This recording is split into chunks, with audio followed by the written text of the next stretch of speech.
یعنی بڑھاپا جو ہے، اور بڑھاپا کہتے ہیں کہ یہ بڑھاپا نہیں ہوتا، یہ برا آپا ہوتا ہے. یعنی یہ بڑھاپا جو ہے یہ خود 100 بیماریوں کی جڑ ہوتا ہے، اور بڑھاپے میں چونکہ انسان کمزور ہو جاتا ہے تو بہت ساری بیماریاں اسے خود بخود گھیر لیتی ہیں. تو اسے بیماریوں نے دبانا شروع کر دیا، یعنی کمزور کرنا شروع کر دیا، اور زیادہ تر چارپائی ہی پر پڑا رہنے لگا. یعنی اب زیادہ تر وقت اس کا کیسے گزرتا تھا کہ وہ چارپائی ہی پر پڑا رہتا تھا، اور اتنی زیادہ اس کے جسم میں کمزوری آ گئی تھی، اتنی زیادہ کمزوری پیدا ہو گئی تھی کہ وہ زیادہ ادھر ادھر باہر بھی نہیں نکلتا تھا، بلکہ زیادہ وقت اس کا کیسے گزرتا تھا کہ وہ بستر پر ہی پڑا رہتا تھا.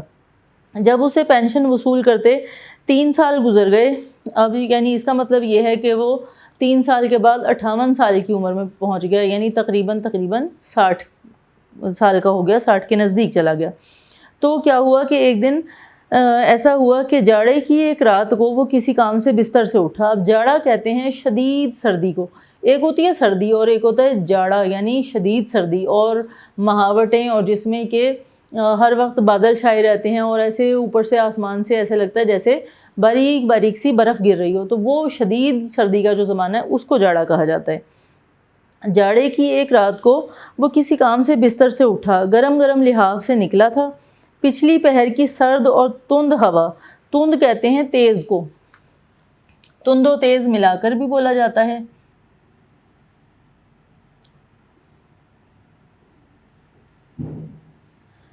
تند ہوا یعنی تیز ہوا. اب وہ کہہ رہے ہیں کہ رات کا جو تیسرا پہر ہے، یعنی صبح ہونے کے نزدیک کا وقت، وہ وقت تھا، اور اس وقت سردی میں بھی اضافہ ہو جاتا ہے، اور اس وقت جو ہے وہ سرد اور تند ہوا جو ہے وہ چل رہی تھی، اور وہ جو ہوا تھی وہ تیر کی طرح اس کے سینے میں لگی اور اسے نمونیا ہو گیا. اب وہ کمزور تو پہلے ہی تھا، بستر پہ پڑا رہتا تھا. اب رات کو بستر میں جب انسان لیٹا ہوا ہوتا ہے تو سردی کے موسم میں لحاف اوڑھا ہوا تو اس میں گرمائی آ جاتی ہے. اب جب کوئی انسان جو ہے وہ بستر میں سے گرم گرم نکلے گا اور باہر ٹھنڈی ہوا چل رہی ہے اور وہ احتیاط نہ کرے، اپنے آپ کو جرسی سویٹر سے یا چادر سے نہ ڈھانپے، تو ڈائریکٹ جو ہوا جو ایک دم اس کو فوری طور پہ لگتی ہے تو اس سے اس کو سردی لگ کر بیمار ہونے کا خدشہ ہوتا ہے.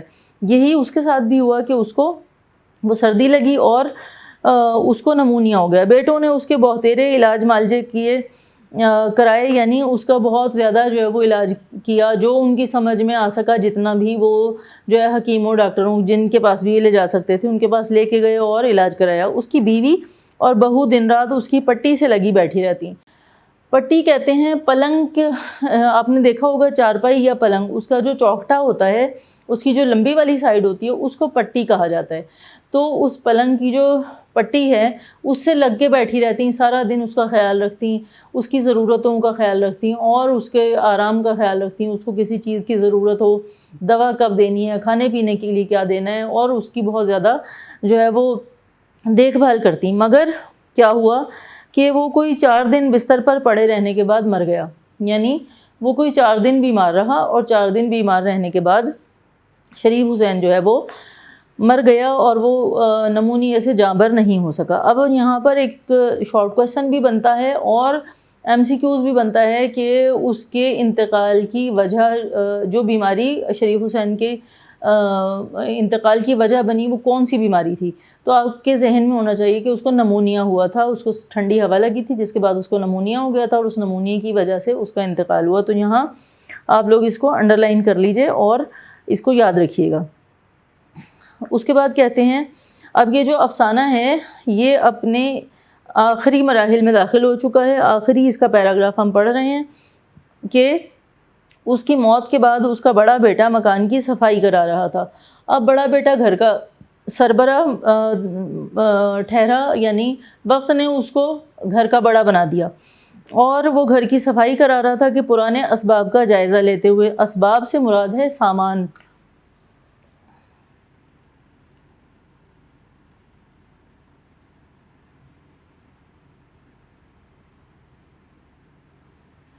پرانا سامان جو گھر میں پڑا ہوا تھا وہ اس کا جائزہ لے رہا تھا، اس کو غور سے دیکھ رہا تھا کہ کیا کیا چیزیں پڑی ہوئی ہیں، کون سی استعمال کے قابل ہیں، کن چیزوں کو جو ہے وہ پھینک دینا چاہیے، کیا کرنا چاہیے. تو اسے ایک بوری میں سے یہ کتبہ مل گیا. وہ جو اس کے باپ نے کتبہ بنوایا تھا وہ ایک بوری میں سے اس کو اس کے بیٹے کو مل گیا۔ بیٹے کو باپ سے بے حد محبت تھی، کتبے پر باپ کا نام دیکھ کر اس کی آنکھوں میں بے اختیار آنسو بھر آئے، یعنی اس کی آنکھیں جو ہیں وہ آنسوؤں سے بھر گئیں۔ اور کیوں بھر گئیں؟ کیونکہ باپ کو ابھی دنیا سے گئے ہوئے چند ہی روز گزرے تھے، اور اس کو اپنے باپ سے، ظاہر ہے وہ بڑا بیٹا تھا تو اس کو باپ سے محبت بھی زیادہ تھی، اور اس کو بے انتہا محبت تھی، جس وجہ سے اس کی آنکھیں آنسوؤں سے بھر گئیں۔ اور وہ دیر تک ایک محویت کے عالم میں اس کی خطاطی اور نقش و نگار کو دیکھتا رہا، یعنی وہ کتبہ اس کی آنکھوں کے سامنے ہے، وہ دیکھ رہا ہے باپ کا نام لکھا ہوا، اور اس کی خطاطی پہ اس کی نظر پہلی دفعہ اس نے غور سے دیکھا کہ کتنا خوبصورت اس کے باپ کا نام لکھا ہوا ہے اور کتنا خوبصورت وہ کتبہ ہے۔ اور وہ ایک محویت کے عالم میں، یعنی وہ محو ہو گیا، وہ ڈوب گیا اس کو دیکھنے میں، اور اس سوچ میں گم ہو گیا، اس کی خطاطی اور نقش و نگار کو وہ دیکھتا رہا۔ اچانک اسے ایک بات سوجھی، اس کے ذہن میں ایک خیال آیا۔ سوجنا ہوتا ہے ذہن میں آنا، تو اس کے ذہن میں ایک خیال آیا جس نے اس کی آنکھوں میں چمک پیدا کر دی، یعنی اس کی آنکھیں جو ہیں وہ، جیسے شریف حسین کے ذہن میں خیال آیا تھا کہ یہ جو ہے کتبہ، یہ ایک میں، ہو سکتا ہے اللہ تعالیٰ کبھی مجھے بڑا سا گھر دے دے اور میری ترقی ہو جائے، اور میری جو ملازمت ہے اس میں مجھے اچھا درجہ مل جائے، اور پھر میری آمدنی زیادہ ہوگی تو میں پھر اپنا گھر بنا لوں، کیا پتہ ہے اللہ تعالیٰ کی قدرت کا کہ وہ مجھ پر مہربان ہو جائے، اور جب میں اپنا گھر بنا لوں گا تو پھر اس کے باہر یہ جو کتبہ ہے یہ لگوا دوں گا۔ تو اس کی آنکھوں میں ایک چمک آئی تھی۔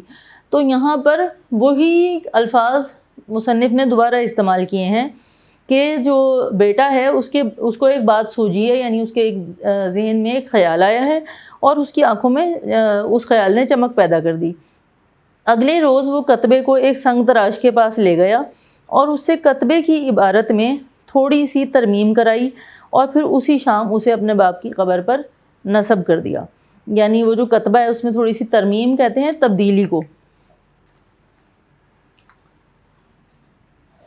ترمیم یعنی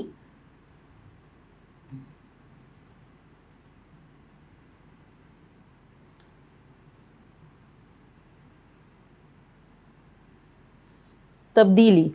اچھا جی، اب جو ہے وہ اب ہمیں آخری لائن سے پتہ چلتا ہے جہاں پہ ساری کہانی ختم ہوتی ہے اور اس کا نچوڑ نکلتا ہے، تو وہ کیا ہے کہ اگلے روز جو ہے بیٹا وہ اس کتبے کو لے کے ایک سنگ تراش کے پاس جاتا ہے، یعنی وہ جو پتھروں کو، یہ جو سنگ مرمر کے پتھر ہیں ان کو کاٹتے ہیں، تراشتے ہیں، اس پر نام کندہ کرتے ہیں، ان کو سنگ تراش کہا جاتا ہے۔ وہ سنگ تراش کے پاس لے کر جاتا ہے اور اس سے کتبے کی عبارت میں، عبارت یعنی تحریر،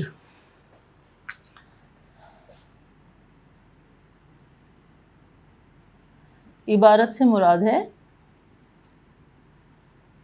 تحریر، یعنی اس پر جو تحریر لکھی ہوئی تھی اس میں تھوڑی سی تبدیلی کراتا ہے، اور پھر اسے اسی شام باپ کی قبر پر نصب کر دیتا ہے۔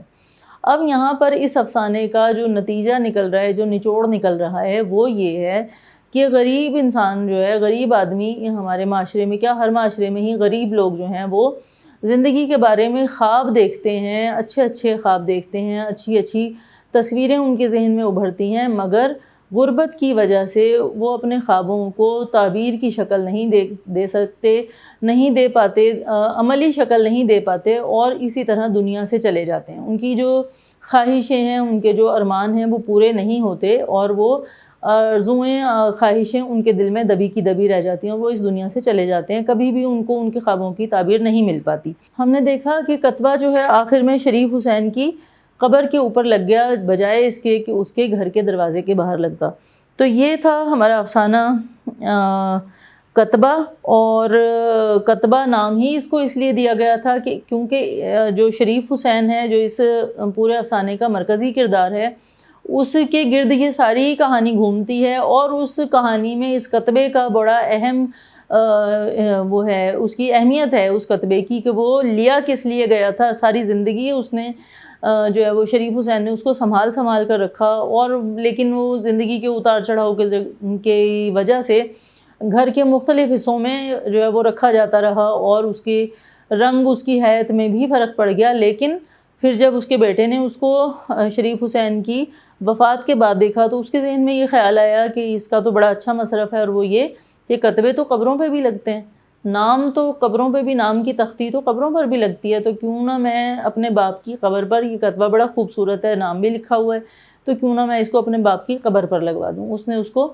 اپنے باپ کی قبر پر لگوا دیا، اور اس میں جو اس نے تھوڑی سی تبدیلی کرائی وہ یہ کرائی، اب آئیے ذرا اس کا جو پہلا صفحہ ہے جہاں سے افسانہ کتبہ شروع ہو رہا ہے، وہاں دیکھیے، وہاں لکھا ہوا ہے، جو یہ کتبہ بنا ہوا ہے اس پہ سب سے اوپر جو ہے وہ لکھا ہوا ہے انا للہ و انا الیہ راجعون۔ یہ قرآن کی ایک آیت ہے جس کا مطلب یہ ہے کہ بے شک ہم اللہ تعالیٰ کی طرف سے آئے ہیں اور ہمیں اسی کی طرف پلٹ کر جانا ہے، اور جب کوئی اس دنیا سے جاتا ہے تو ہم اس کی مرنے کی خبر جب سنتے ہیں تو ہم یہی الفاظ دہراتے ہیں، اور اکثر آپ نے قبروں پر لکھے ہوئے بھی دیکھے ہوں گے۔ تو بیٹے نے جب اس میں تھوڑی سی ترمیم کرائی تو اس سنگ تراش نے اوپر یہ لائن جو ہے وہ باریک باریک سے لفظوں کے ساتھ لکھ دی۔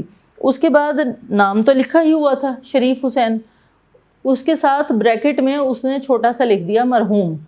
اب چونکہ وہ دنیا میں نہیں ہے تو وہ دنیا سے جا چکا ہے، تو اس کے نام کو بریکٹ میں نام کے ساتھ مرحوم لکھ دیا گیا، اور نیچے جو ہے وہ ایک شعر لکھ دیا گیا، آسماں تیری لحد پر شبنم افشانی کرے، سبزہ نورستہ اس گھر کی نگہبانی کرے۔ علامہ اقبال کا بہت ہی خوبصورت شعر ہے جو انہوں نے فاطمہ بنت عبداللہ کے نام ایک نظم لکھی تھی، یہ بھی پھر کسی وقت ہم اس پر بات کریں گے، فاطمہ بنت عبداللہ کون تھی اور اس کے نام یہ نظم کیوں لکھی تھی، لیکن بہرحال اگر آپ ان کا کلام نکالیں تو فاطمہ کے نام جو انہوں نے نظم لکھی ہے اس کا آخری جو شعر ہے وہ ہے آسماں تیری لحد پر، یعنی تیری قبر پر شبنم افشانی کرے، یعنی شبنم کے جو ٹھنڈے ٹھنڈے قطرے ہیں ان کو ٹپکاتا رہے، یعنی قبر جو ہے وہ ٹھنڈی رہے۔ سبزہ نورستہ اس گھر کی نگہبانی کرے، یعنی نئے راستوں پر اگنے والا جو سبزہ ہے وہ اس گھر کی، یعنی جب ہمارا کوئی پیارا اس دنیا سے جاتا ہے تو اس کی جو قبر ہوتی ہے وہ ہمارے لیے ایسے ہمیں محسوس ہوتا ہے کہ جیسے اس انسان کا اب وہی گھر ہے، اور ہم جب بھی کبھی وہاں جاتے ہیں تو ہمیں ایسا لگتا ہے کہ جیسے وہ وہاں موجود ہے، تو اس لحاظ سے اس کو گھر کہا گیا ہے۔ تو یہ جو نیا بنا ہوا گھر ہے اس پر نئے راستوں پر اگنے والا جو سبزہ ہے وہ اس گھر کی نگہبانی کرے، یعنی اس کو چاروں طرف سے گھیر لے، اس کو ڈھانپ لے۔ مراد کیا ہوتی ہے کہ وہ جو قبر ہے وہ ٹھنڈی رہے اور وہ جو ہے وہ ہری بھری رہے، اور یہ ایک ہمارے ذہن میں تصور ہے قبر میں جانے کے بعد جو ہے وہ انسان پر جزا اور سزا کا جو ہمارا دین ہمیں تصور دیتا ہے، اس لحاظ سے بھی ہم سمجھتے ہیں کہ قبر میں ٹھنڈک سیلک ہونا، اس کے اوپر سبزہ ہونا، یہ جو قبر میں موجود انسان ہے اس کی مغفرت ہونے کی شاید علامت ہے، اور اس وجہ سے یہ جو شعر ہے یہ اکثر جو ہے وہ قبروں کے اوپر ہم نے لکھا ہوا دیکھا بھی ہے۔ اور یہ جو شعر ہے یہ ایک دعا کی شکل میں ہے جو علامہ اقبال نے فاطمہ کے لیے دعا کی تھی، اور وہ جو شعر ہے وہ بھی یہ بتاتا ہے کہ یہ کتبہ کسی قبر پہ لگنے کے لیے بنایا گیا ہے، کیونکہ اس دنیا سے جانے والے کے لیے دعا کی جا رہی ہے۔ تو یہ ہمارا افسانہ تھا کتبہ، اور دیکھیے آخر میں اس کا جو ماخذ ہے وہ بھی لکھا ہوا ہے، اس کے آخر میں بریکٹ میں لکھا ہوا ہے آنندی۔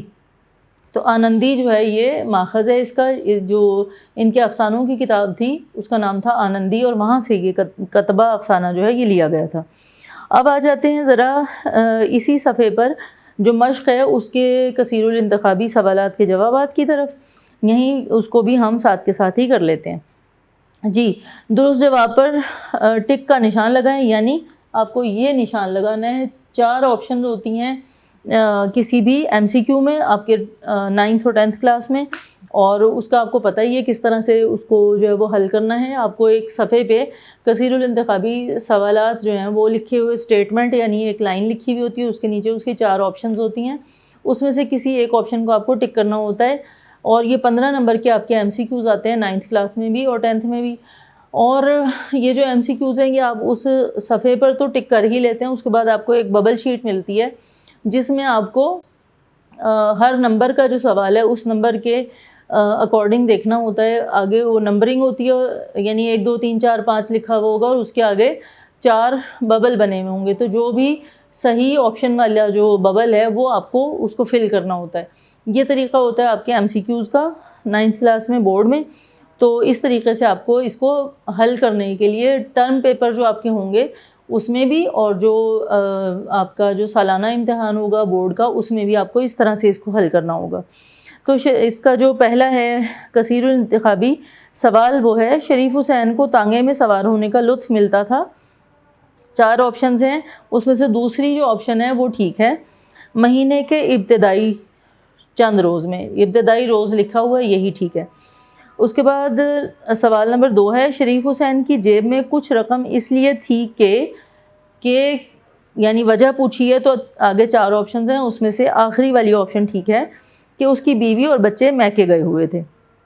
اس کے بعد اگلا سوال ہے کلرکوں میں لوگ شامل تھے، کتنے لوگ شامل تھے یا کس طرح کے لوگ شامل تھے؟ تو اس میں بھی آخری آپشن جو ہے وہ ہر عمر کے لوگ شامل تھے، یہ والی آپشن جو ہے یہ ٹھیک ہے، اس پہ ٹھیک کا نشان لگا لیں۔ اور اگلی سٹیٹمنٹ ہے شریف حسین کے خیال میں سنگ مرمر کے ٹکڑے کا مصرف تھا کہ اسے کہاں لگایا جائے؟ مصرف کا مطلب ہے استعمال۔ اس کی جو تیسری آپشن ہے صدر دروازے پر لگایا جائے، یعنی گھر کا مرکزی دروازہ، اس پر اس کو لگایا جائے، تو یہی اس کی صحیح درست آپشن ہے۔ اس کے بعد اگلا ہے کہ شریف حسین کی موت کے بعد سنگ مرمر کا ٹکڑا، آگے خالی جگہ ہے، کہاں لگا؟ یہ اس کا جو حصہ یہ پوچھا گیا ہے۔ تو آخری اس کی جو آپشن ہے وہ ہے اس کی قبر پر، اس کی قبر کا کتبہ بنا، وہ جو کتبہ جو وہ سنگ مرمر کا ٹکڑا تھا شریف حسین کی وفات کے بعد اس کی قبر کا کتبہ بنا، یہ اس کی صحیح آپشن ہے۔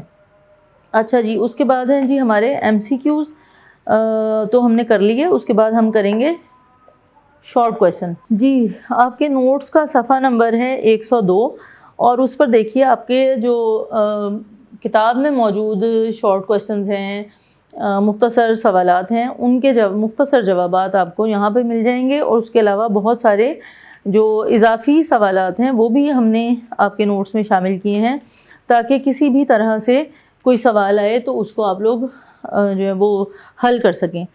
پہلا سوال ہے شریف حسین اپنے دفتر میں کس حیثیت سے ملازم ہوا تھا؟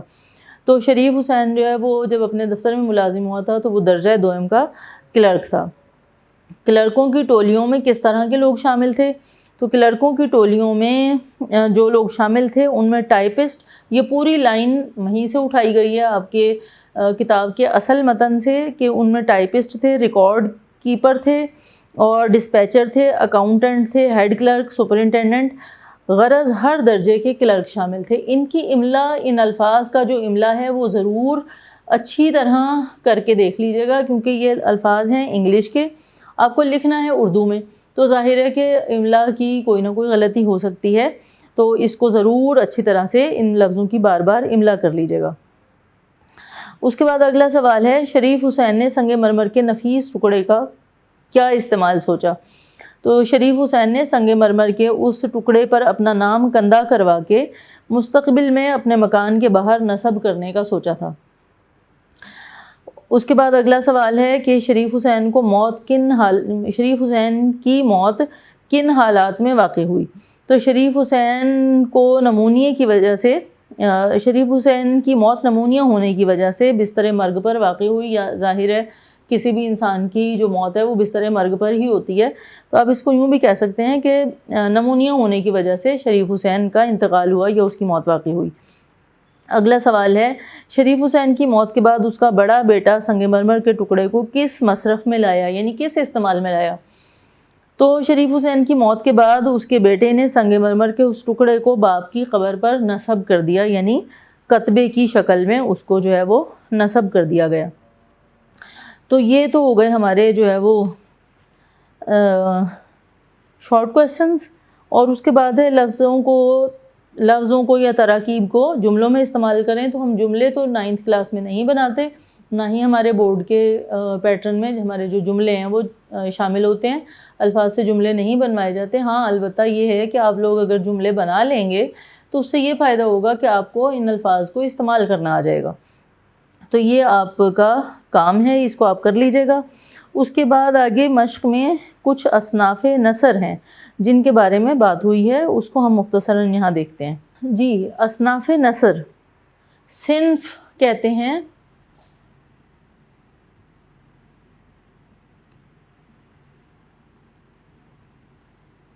قسم کو، اور اس کی جمع ہے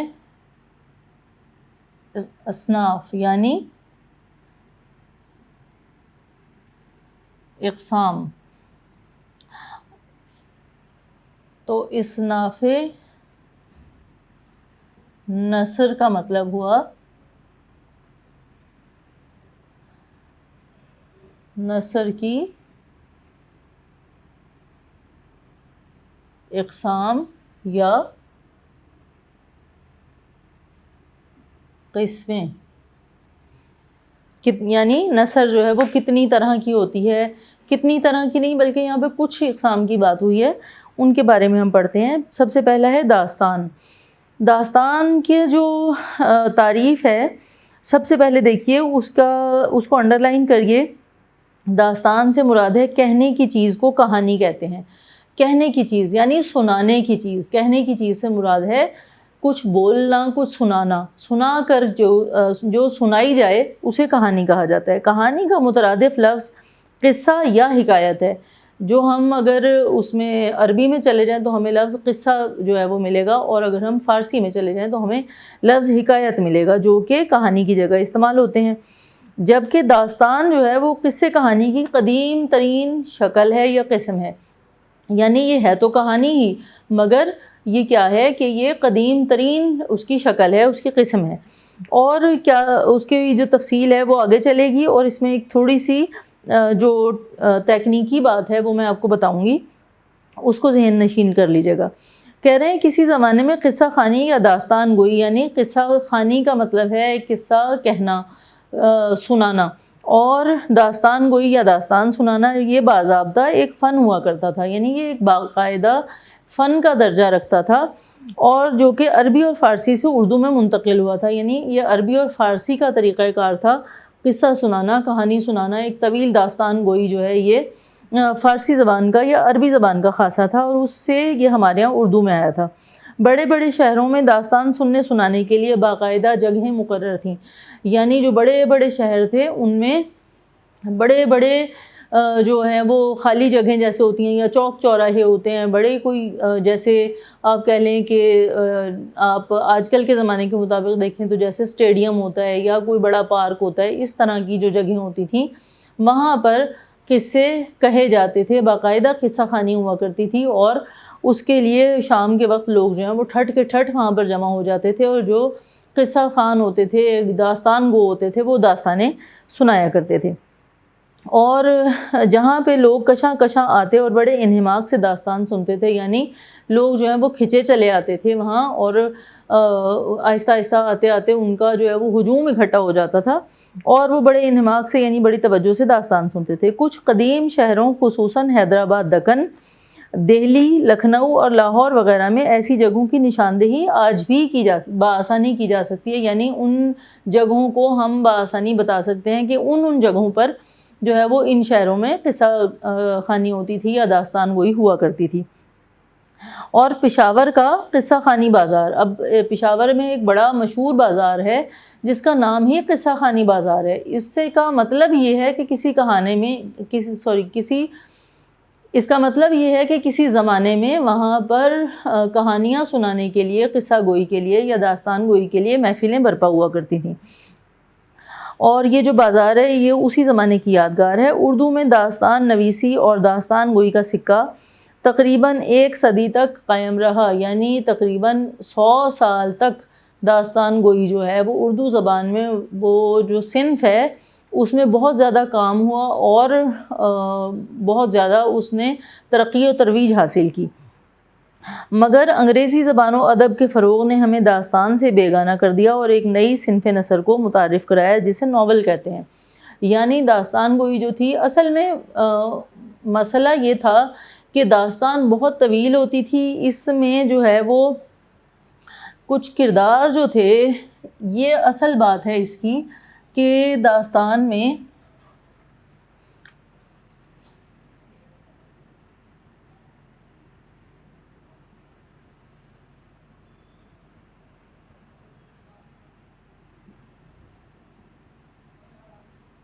مافوق الفطرت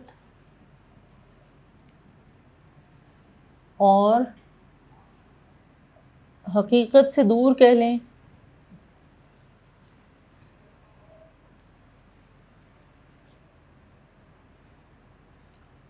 غیر مرئی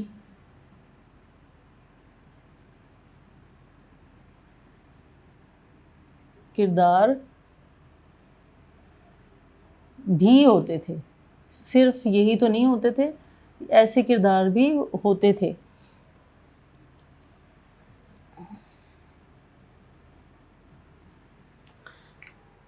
اچھا جناب، تو یہ جو داستان ہے یہ بہت داستانیں طویل ہوا کرتی تھیں. روزانہ شام کو ایک خاص وقت پر داستان گو آیا کرتے تھے اور لوگوں کا ہجوم جمع ہو جاتا تھا اور داستان کہی جاتی تھی اور بہت گھنٹوں تک وہ کہانی چلتی رہتی تھی، اور پھر اگلے دن کے لیے اسے کسی خاص جگہ پر کوئی موڑ دے کر روک دیا جاتا تھا. اور داستان کو اتنی خوبصورتی سے، اتنے اچھے الفاظ کا چناؤ کرتے ہوئے ایسے ڈرامائی انداز میں داستان سناتے تھے کہ سننے والا جو ہے وہ ہر وقت اس تجسس میں مبتلا رہتا تھا کہ آگے کہانی میں کیا ہوگا، کہانی کیا موڑ لے گی.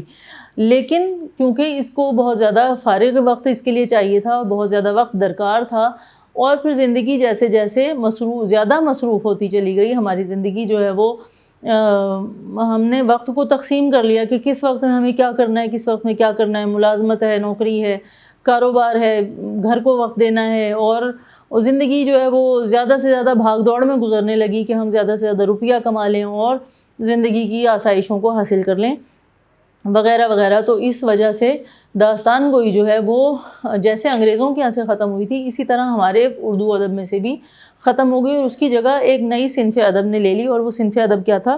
وہ تھا ناول. اور ناول کیا ہوتا ہے؟ صفحہ نمبر 66 نکالیے، اگلے صفحے پر دیکھیے. ناول ہے، ناول کسے کہتے ہیں؟ ناول انگریزی زبان کا لفظ ہے. ناول کے معنی نیا یا انوکھا یا اچھوتا کے ہیں. اس کو انڈر لائن کر لیجئے. یہ آپ کو یاد رکھنا ہے کہ ناول کے نئے سے نیو جو ہے نا لفظ، اسی سے ناول بنا ہے لفظ، اور یہ جو ہے اس کا معنی ہوتا ہے نیا، انوکھا یا اچھوتا. مگر ادب کی اصطلاح میں ناول سے مراد وہ قصہ لیا جاتا ہے جس میں واقعات خلاف قیاس نہ ہوں، یعنی داستان میں جو کردار ہیں وہ خلاف قیاس کردار ہوا کرتے تھے.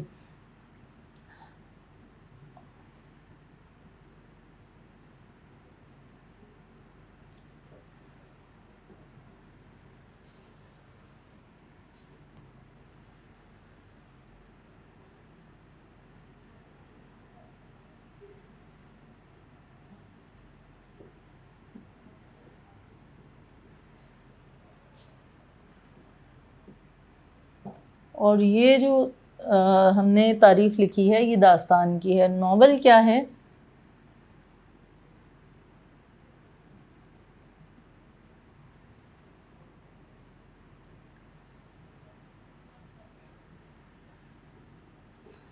ناول میں جو کردار ہیں وہ ایک تو اس کا مطلب ہے نیا، اچھوتا یا انوکھا. مگر اردو زبان کی اصطلاح میں ناول سے مراد ہے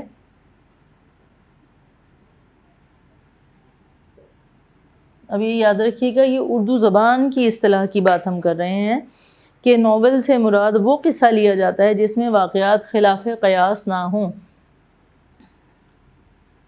وہ قصہ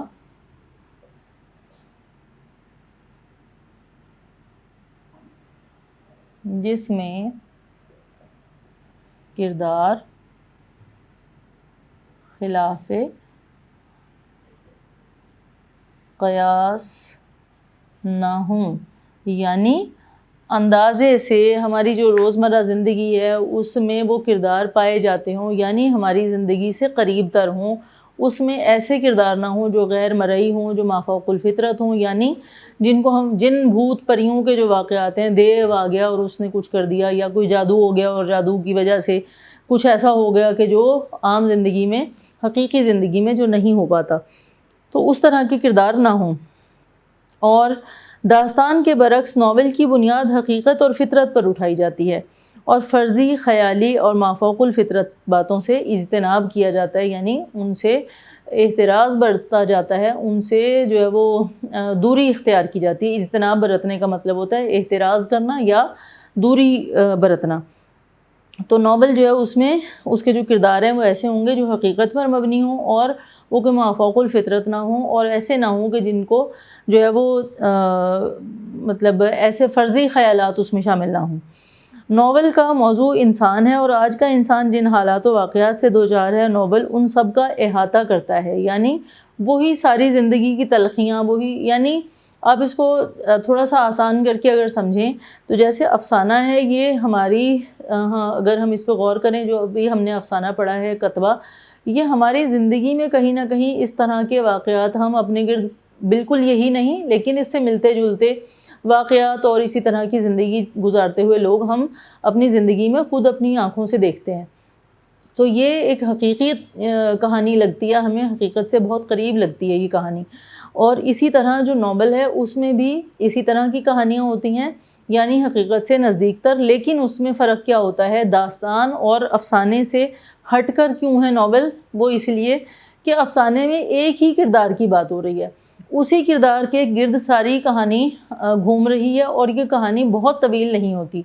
یہ جو ہم نے ابھی کتبہ پڑھا ہے، یہ 2-3-4 صفحے کا تھا جو ہم نے پڑھا، جبکہ ناول جو ہے وہ کافی ضخیم بھی ہو سکتا ہے، چھوٹا بھی ہو سکتا ہے، یعنی اس کی ضخامت بہت زیادہ نہیں ہوگی، لیکن وہ ایک طویل کہانی ہوتی ہے، اور اس میں ایک کہانی کے ساتھ ساتھ دوسری، تیسری اور چوتھی کہانی بھی چل رہی ہوتی ہے، اس میں کردار بھی ایک سے زیادہ ہوتے ہیں، اور ایک کہانی بعض دفعہ دوسری کہانی سے ملی ہوئی ہوتی ہے، یا کہانیاں ساتھ ساتھ 2-3 چل رہی ہوتی ہیں، اور وہ جو ہے مختلف کرداروں کی شکل میں پیش کی جاتی ہیں، تو وہ جو ہے وہ ناول کہلاتا ہے۔ اب یہ نہ تو داستان ہے اور نہ ہی یہ افسانہ ہے، کیونکہ افسانہ ایک کردار کے گرد گھومتا ہے اور چھوٹا ہوتا ہے، اور اس میں جو ہے وہ جو مرکزی کردار ہوگا اسی کے بارے میں بات ہوگی ساری، لیکن ناول میں زیادہ کردار ہوں گے، زیادہ کہانیاں ہوں گی، مگر یہ داستان سے کس طرح سے مختلف ہے؟ اس طرح سے مختلف ہے کہ اس میں مافوق الفطرت باتیں نہیں ہوتی، جن، بھوت، پریت، جادو، اس طرح کی کوئی چیزیں جو ہیں وہ اس میں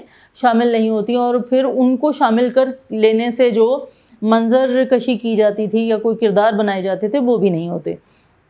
تو اصل میں جو ناول ہے وہ ہماری زندگی میں جو ادھر ادھر ہمارے ارد گرد کردار ہوتے ہیں، جو ہمارے گرد موضوعات ہوتے ہیں، وہی انہی کو لیے ہوئے ہوتا ہے جو آج کا ناول ہے۔ ناول جو ہے یہ آج بھی پڑھے جانے والی صنف ہے، یعنی آج کے دور میں بھی بہت شوق سے پڑھا جاتا ہے۔ تقریباً سبھی نقادان ادب، یعنی ادب پر تنقید کرنے والے، نقادان سے مراد ہے یہاں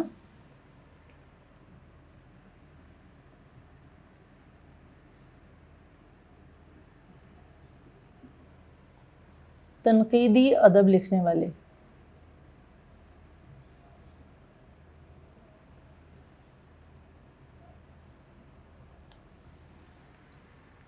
تو جو تنقیدی ادب لکھنے والے ہیں، جن میں کہ ڈپٹی نذیر احمد جو ہیں ان کو اردو کا پہلا ناول نگار تسلیم کرتے ہیں، یعنی اردو ادب پر جن لوگوں نے تنقید لکھی انہوں نے بھی ڈپٹی نذیر احمد، جن کا کہ ہم نے آپ کی 9th کی جو کتاب ہے اس میں ایک ان کے ناول میں سے ایک حصہ تھا جس کا نام تھا کلیم اور ظاہر دار بیگ، وہ ہم نے پڑھا بھی ہے 9th کلاس میں۔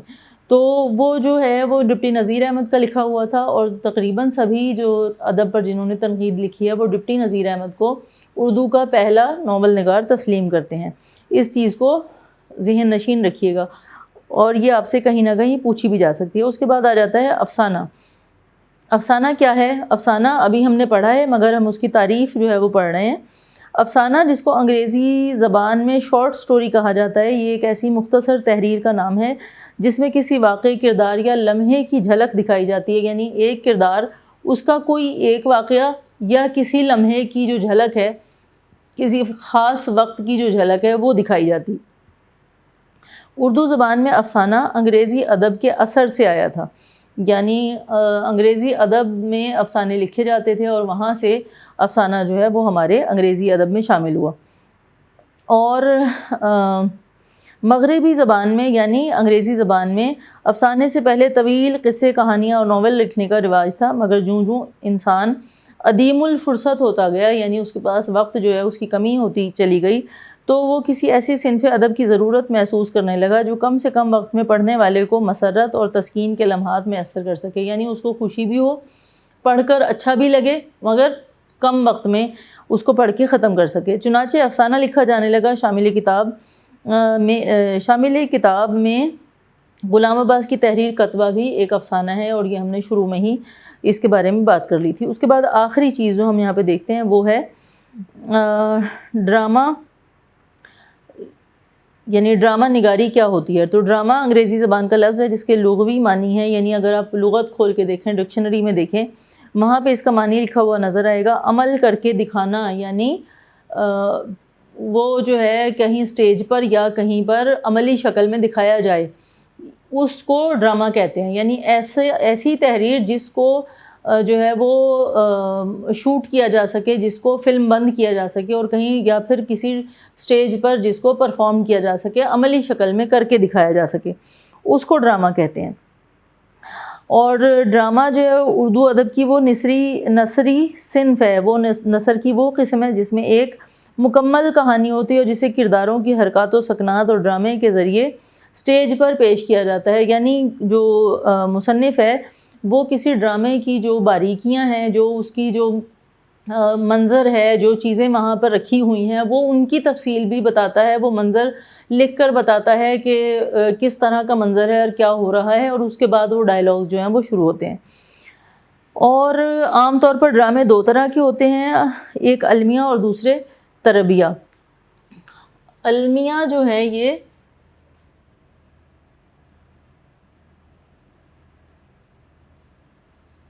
المیہ یعنی دکھی کہانیاں کہہ سکتے ہیں ہم، ڈرامہ یا کہانی، اور تربیہ یعنی شوخ،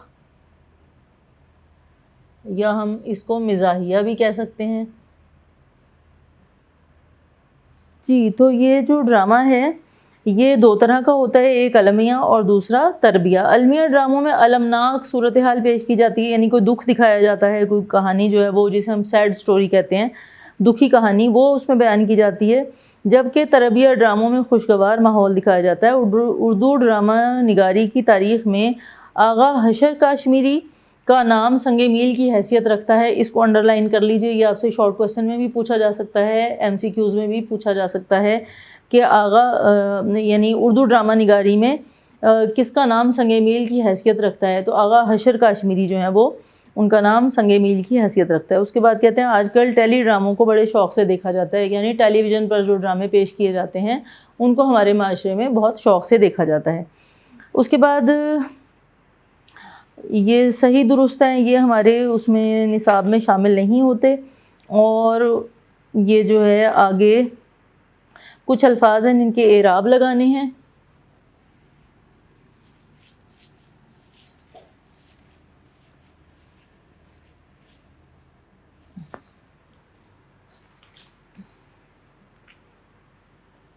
پہلا لفظ ہے تمانیت، تو اس پہ یہ اعراب لگیں گے، اس کو آپ غور سے دیکھ لیجئے۔ اس کے بعد لفظ ہے گتھیاں،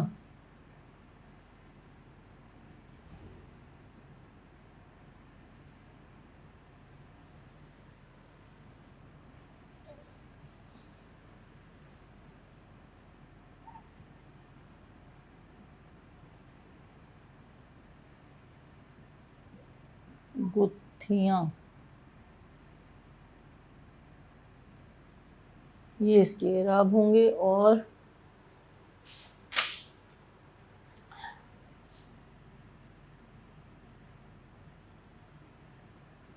حجاب،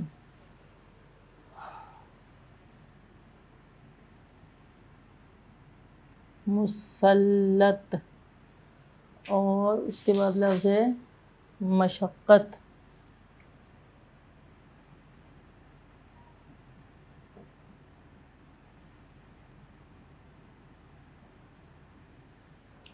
اور آخری لفظ ہے مجدہ۔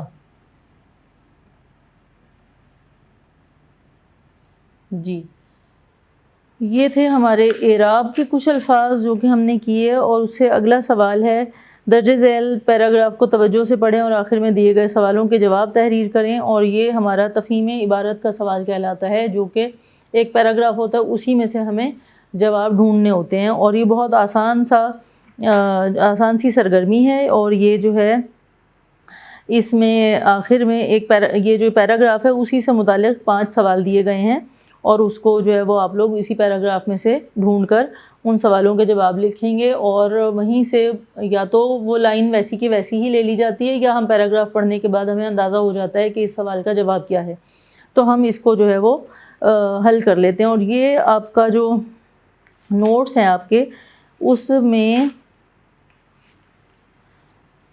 صفحہ نمبر 104 104 اس پر دیکھیے.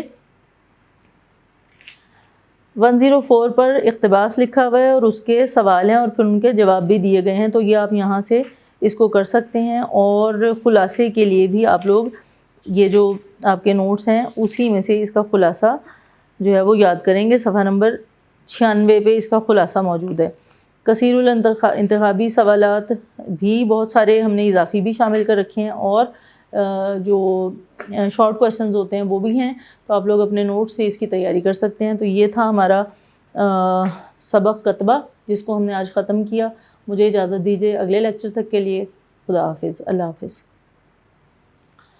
جی بیٹا، یہ تو تھا ہمارا سبق کتبہ جو آج ہم نے مکمل کیا، اس کی مشق کی، اور آپ کو تھوڑا سا جو ہے وہ سمجھ آیا ہوگا کہ افسانہ کہتے کس کو ہیں. آج تک کے لیے، ابھی تک کے لیے مجھے اجازت دیجیے. اللہ حافظ.